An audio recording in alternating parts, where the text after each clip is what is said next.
And I Yes. want to give you guys a proper introduction now. We got Mike, we got Daddy Black, we got 95 South in the building. Yes, sir. Believe that. Whoop, there it is, baby. We Oh, got damn. Kippy Love in the building. What's Yes, happening, sir. The Kippy? one and only, baby.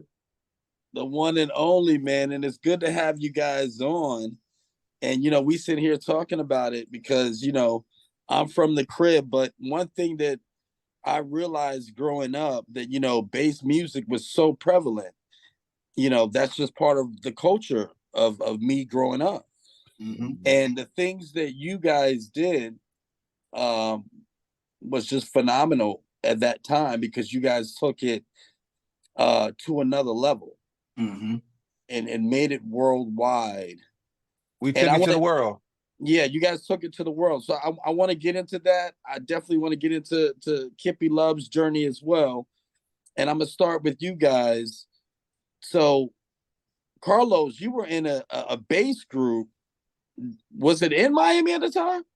No, and see, that's where I think people kind of get the misconception. We do Miami-based music, but we're Right. from Jacksonville, Florida, which is North Florida. Right. And so we just decided once, we decided to do bass music, we were trying at one point to sort of give our style of bass because it's Miami bass, don't get me wrong, but Miami was known for bass. So we said, well, what we're going to do is called quad. So if you know, about first album was 1990 Quad. Then 69 Boys came out. I'm sorry, Quad City Knock. And then, 1990 Quad with 69 Boys second album. So we were trying to give Jacksonville a sort of music or a sound, establish a sound in Jacksonville, which is going to be quad. Miami had the bass, then we were going to do quad in Jacksonville. But, it didn't stick the way we wanted it to, but it is Miami bass. So 1993, the smash hit. Mm-hmm. Whoop, there it is. Whoop, there it is, baby. Whoop, there it is. From the debut album, Quad City Knock. Yeah. Now, what happens? What happens now? Because one minute, you guys are doing this thing and you're grinding, you're going through the grind, and then all of a sudden, you got this smash hit. I mean, how was that feeling? Well, see, here's the thing. I was just hanging out with my friends and my little brother Carlos, you know what I'm saying? Like, we were all friends. And like, I met, J Ski and everybody. I met them back in the early 80s. And What It Is came out in 93. So we were all best friends. I'm hanging out with my best friends who just happened to do music. And we dropped that hit, baby. We dropped that hit. So it was like, they actually like us. Like, dude, it was weird for me because I was just hanging out with my friends. Right.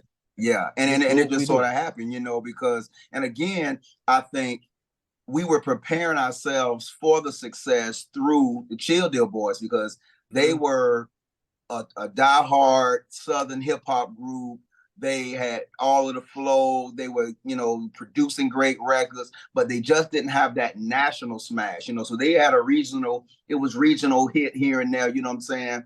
So I think that prepared us for it. And then when 95 South came along, we just that was the blueprint. I think Children was the blueprint. So when 95 South happened, it was kind of like, it really didn't hit us because we were already doing it. We were already traveling, already doing it. So when it happened, I don't even really think it hit us like that. You know what I'm saying? We just knew that we just had to go on the road, which we were already doing, and just keep that thing going. Differently. Now, guys, the elephant is probably always in the room when this question comes about.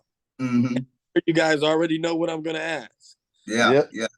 Now, there was another group, tag team, that had a song, and they changed up the whoop to whoop, and I was always very confused of that.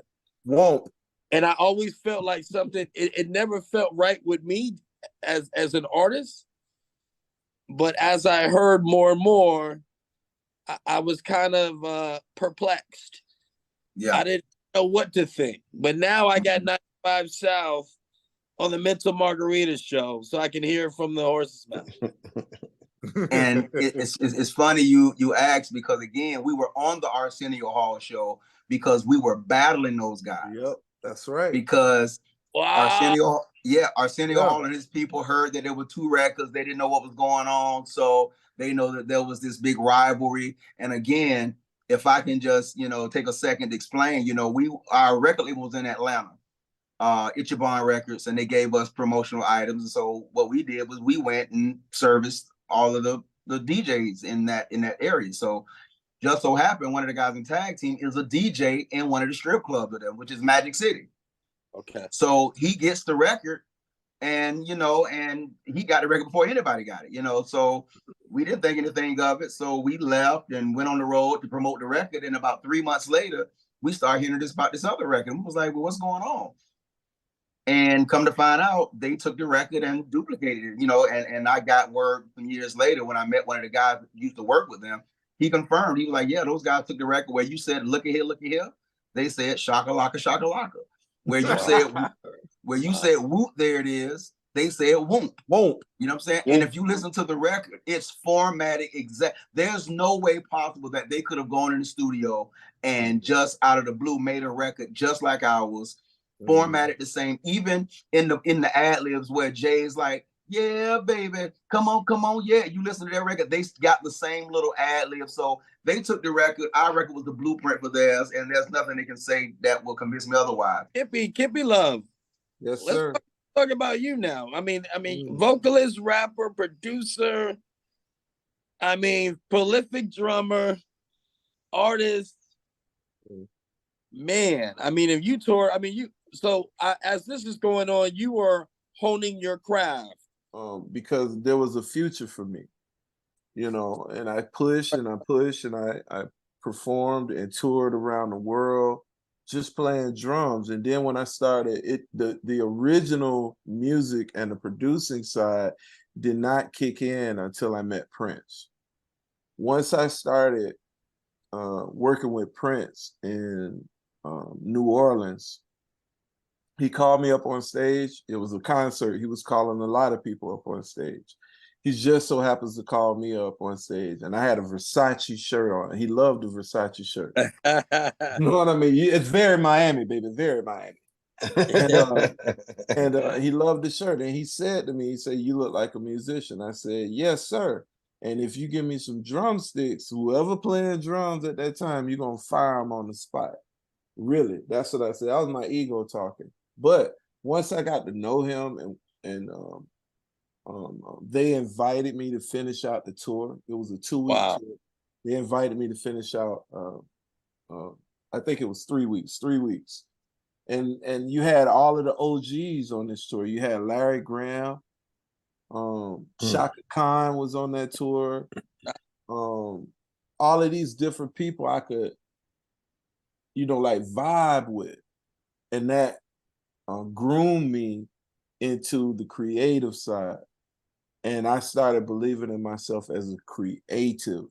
Right. I could work with whoever and work on music. And my first instrument was a piano. And then I branched off into drums, and I had no idea I could sing. I had no idea I could, rap. Of course, you have to develop your skills. Right. Throughout time, that's what happened. And at one point, when I got to Las Vegas, I was performing nightly, 5 nights a week with Barry Manilow and Prince at the same time. Barry Manilow. That was crazy. That right there, bro. Come on. I'm gonna tell you something. And people can say whatever they want. We talking about OG, triple OG. Triple. Las Vegas coming up. That's right. November 17th, Las Vegas, baby. And say that one more time, Kippy. Las Vegas Artist Music Fest. Kippy Love Entertainment presents Las Vegas Artist Indie Music Fest, featuring 95 South. Believe that, baby. And there are other artists. Tommy Bell, great independent artist. She is phenomenal. We have Seth Robichaud, great independent artist here in town. And that's another thing. We featuring local independent artists. That's the key. You got to have original music and you have to entertain.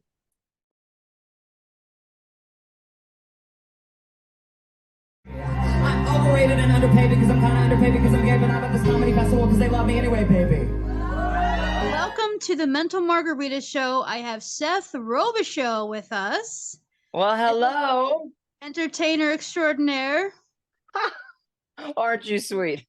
So I understand you've got quite a little resume. You do comedy, singing, acting, impersonations, which I've heard some. I watched some videos. Oh yeah. And songwriting, just a whole number of things. You hail from South Louisiana.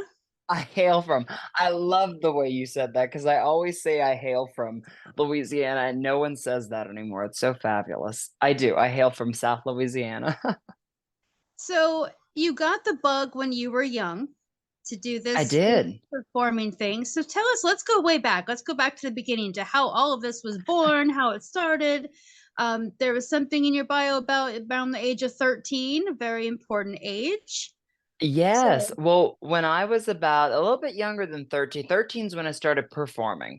But when I was about 10 years old is when it really hit me. I watched my favorite film ever, but of course I didn't know it at the time. I watched a film called The Unsinkable Molly Brown with Debbie Reynolds, who is my personal, I just love her. She was the end all be all for me as far as idols go. She's my diva, as I call her.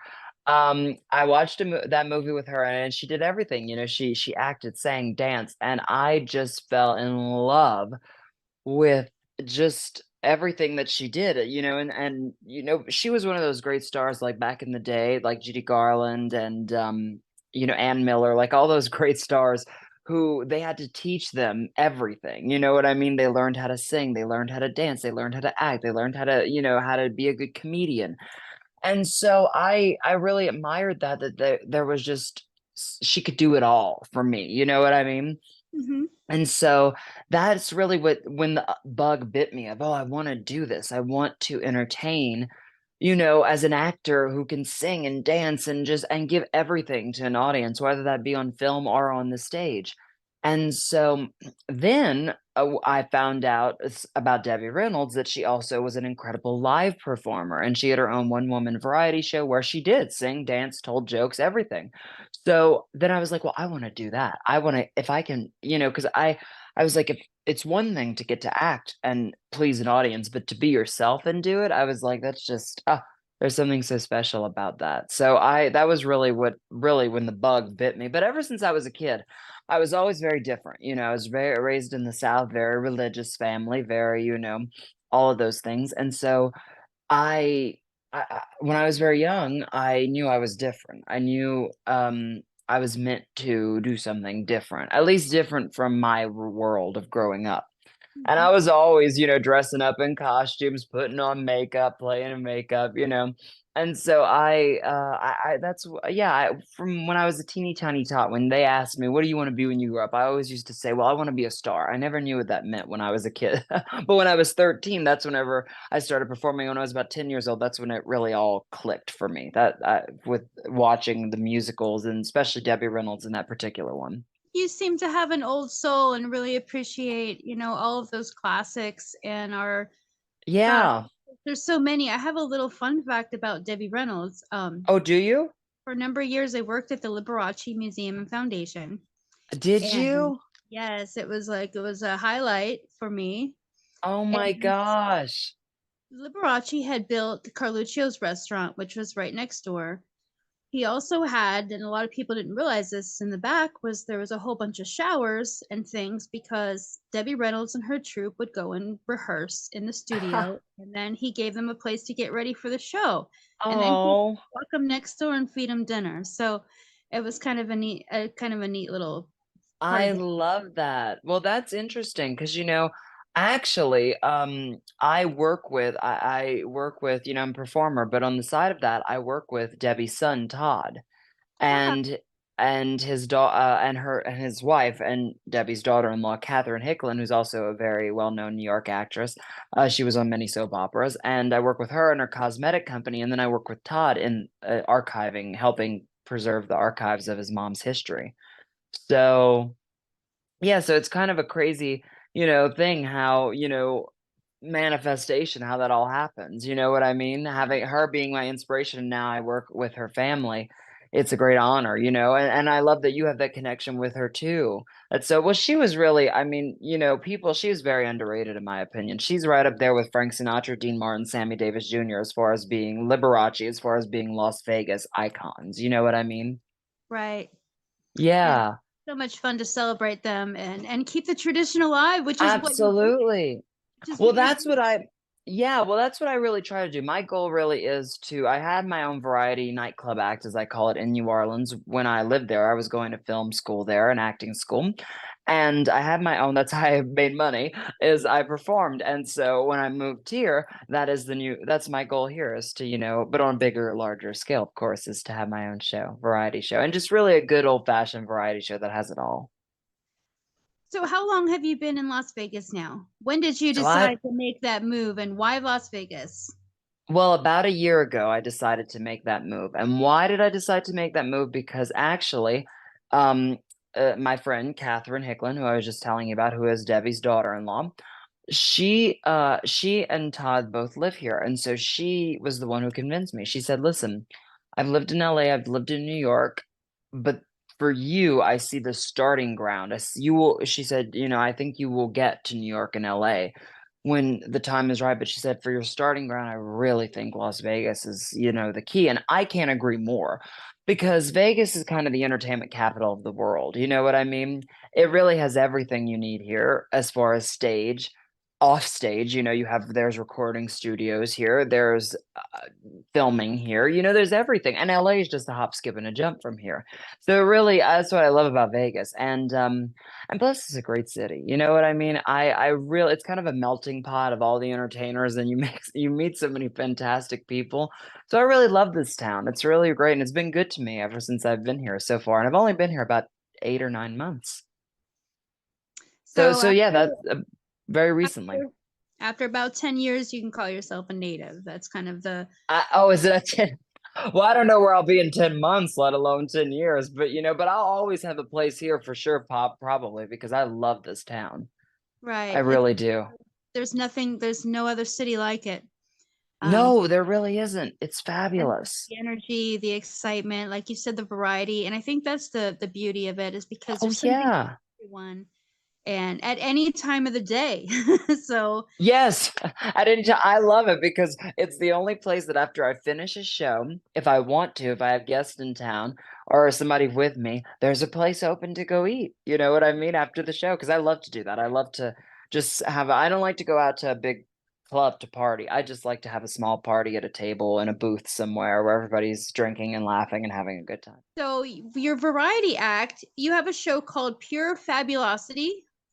Yes, my variety show is called Pure Fabulosity. I'm actually redoing the act right now because I'm in the talks with a few different people and collaborating with them and us doing it as a duo variety show. So they'll be doing something and I'll be doing something. So stay tuned for that. That'll be coming soon. But my act is called Pure Fabulosity, and I'm reworking the name right now. And what it is it really is just it's something pure. It's really just fabulosity in a variety styled show. So I come on stage, I sing, I dance, do stand-up comedy. And it really is though telling the story of the world through my eyes, kind of. So it's a one-man show about that. And I do impressions. So So the impressions that I heard, it was like Liza. yeah, Liza Minnelli. I'm so happy to be here. I love the Cher. That one's a great Oh, one Cher. always. Well, if I was gonna do Cher, you know, she's really easy to do. You just talk like this and you say, I do the hair flip and the tongue thing, babe. And so Bernadette Peters, another classic. well, when I do cry, my throat's a little dry now, but hello, I'm Bernadette Peters. You know, she's just very in the lips, you know, so she's real fun. I love doing them. Zsa Zsa is always a fun one. Well, no one knows who she is in my generation, This but is true. but anybody older kind of gets her. So I do Zsa Zsa Gabor sometimes for if it's an older crowd. But darling, because you know that Zsa Zsa Gabor, but she talked like this and she was terrible because she slaps a cop and she slept with a lot of men for money, but that's because she loved them. So so I do them. And I do modern people, What better you thing know. to do, then do what's fun and do what you love, and Yes. how rewarding is that? It's wonderful. So, do you have anything that's been a challenge for you, kind of breaking into what you do? Obviously you want to make the biggest impact across the Yeah. stages and kind of cross over to all groups and be able to kind of put yourself everywhere. Yeah. So more people can meet you and kind of see what you do and enjoy your performance. So, do you have any challenges or anything that you've had to overcome in order to Well, kind I of think, get yourself going? yeah, I think the biggest challenge in life for all of us, no matter what we do, is one of the biggest ones, at least I think, is we have to not get in our own way. And by that, I mean, you have to remember that I always say on my social media, I post like little, I call them Sethisms. They're little quotes of inspiration that kind of just come to me and that I think might inspire other people. And one of them is always, you always have to have confidence even when you don't. And so it's like, really just pushing yourself and kicking yourself in the butt to say, if you even a thought crosses your mind of, oh well, maybe they won't like this, or oh maybe they won't do this, or maybe somebody might not book me, for this reason or another. It says, well, you have to just tell yourself, well, get on out there and just do it, and do what you came to do, and do your best job that you can, and entertain the best you can, and leave the rest up to, I believe in God, so leave the rest up to God and the universe, whoever, whatever you call it, the energies that be, your angels, and it'll guide you there. So really, I think the biggest challenge is really to just believe in yourself, because that is hard in this business sometimes, because it is a business that, as much fun as it is to get told yes, you do get told no a lot. And that is not always personal. You have to remember, it's not about it being that you're bad, or you're not this, or you're not that. It's just not the right timing for you. So Mm-hmm. I try not to, so the biggest challenge is that. And I try always to say that there's no such thing as failure. There's just learning lessons. So that's really how I get through it. And but as far as challenges, um yeah, like I said, yeah, I think the biggest one is to always not let yourself get in the way, and not listen to other people, because sometimes people can say such um just hogwash, as they would call it in the South where I'm from, about you, that you just kind of have to say, oh, well, that's just BS, and I'm not going to pay attention to that, because I know who I am, and that's all that matters. And that is the truth, I think, for everybody, any entertainer, but not just an entertainer, anybody who is doing anything they want to do, their dreams. That's great advice. Excellent advice. Yeah, And the Mental Margarita Show, we're about finding our balance, our inner peace, which I our love. our getaway, our escape, whatever that is that brings us to Yes. center. So, what's your mental margarita? What's your go-to when you need to just kind of get away from it all, or just kind of like find yourself again? Nothing. No. No. Well, I always joke I'm so busy. I think I'm relaxing even when I'm on a stage without knowing it. For me, my getaway, oh gosh, I love meditating. I really, really do. I don't get to do it as often as I'd like to, but like a good bath, a good like salt bath and meditating, and with a glass of wine, that never hurts. That does it for me. But also a good mental break for me. I really love to be with people that love me and that I love, that care about me, be with my friends, go out for a night on the town and see a show. Like it's funny because I do, my friends that are in the business with me, whether they're a comedian or singer or whatnot, some nights we'll all go out, and somebody will say, or I'll say, okay, let's not talk business tonight. Let's just talk life. You know what I mean?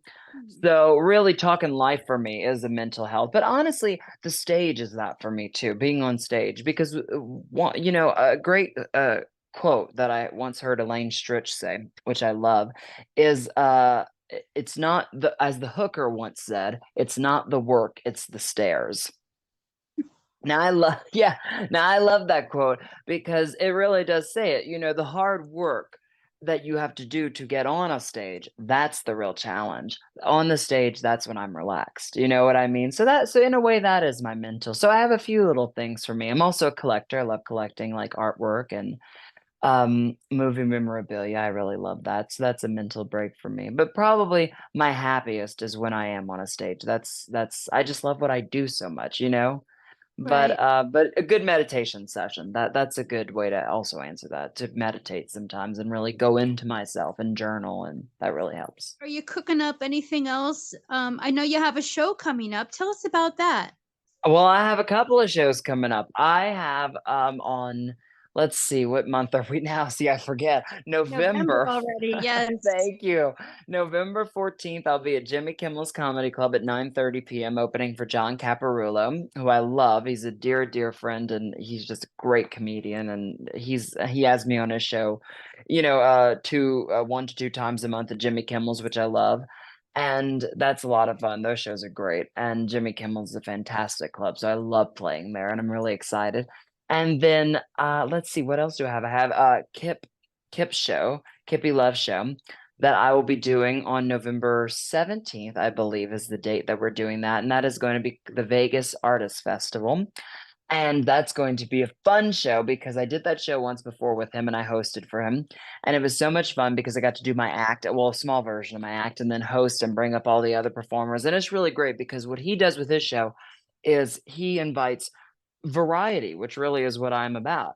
And he invites a variety of different singers, everything from rap to pop to R&B to me, which I do a lot more of standards and show tunes and even some country.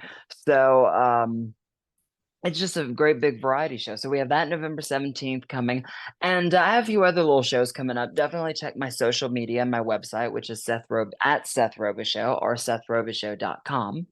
And that has tickets to all my upcoming stuff. And like I told you, I'm cooking up my nightclub act to be coming here in Vegas. So I'm really excited about that.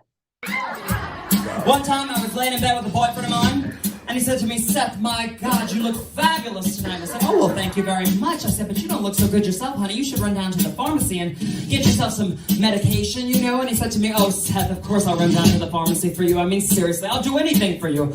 I'm such an old softy for you." And I looked down and I said, "I know, that's why I need you to go to the pharmacy in the first place."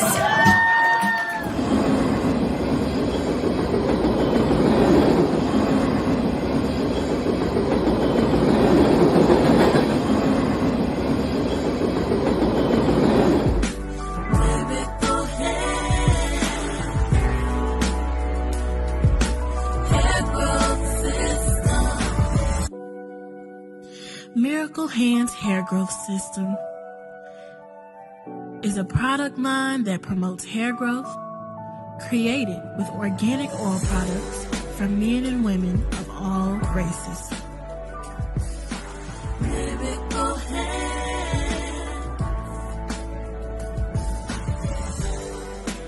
Our mission here at Miracle Hands Products and Services by Penny is to make sure that all of our customers and clients have the best hair growth experience possible. Hair growth system. Have you purchased your Miracle Hands hair growth system? If not, head on over to your local beauty world or visit our website at www.miraclehandsbypenny.net.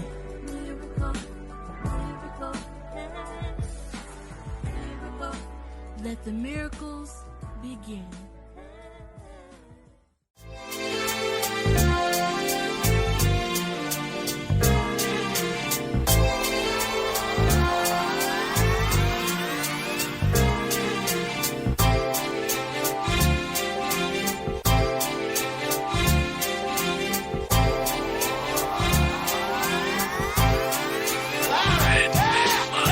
You're starstruck, here's a sprinkle of the stardust. Hold your champagne glass and your cigars up. See the guys with mob ties drive the cars up. Bright lights, most nights they buy the bars up. Candy coated Chevy cars on the highway. It's Frankie baby, it's on and this is my way. Dean Martin at the Sands this Friday. With Sammy Davis, here's a little hint where I stay.